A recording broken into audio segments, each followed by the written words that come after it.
হ্যাঁ অজিত দা, হ্যাঁ, এই আমাদের ভারতবর্ষে যে এখন 2024-এর যে আইপিএল খেলা চলছে, হ্যাঁ, তাদের মধ্যে থেকে আপনি কোন কোন দলগুলিকে, টিমগুলিকে বেশি পছন্দ করেন? হ্যাঁ, আমি তো আমার ফেভারিট টিম কলকাতা, খুবই ভালো লাগে। রাজস্থান রয়্যালস খুবই ভালো খেলে তারা।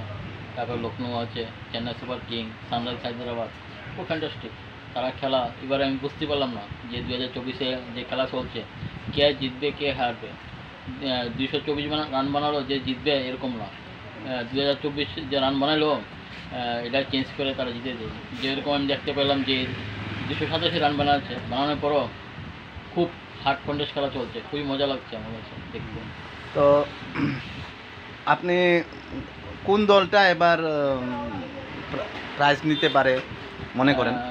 আমার মনে হচ্ছে যে রাজস্থান, নয়তো কলকাতা, যদি চেন্নাই 4 নম্বর থাকে, এই 3টা টিমের মধ্যে একটা টিম নিয়ে যাবে।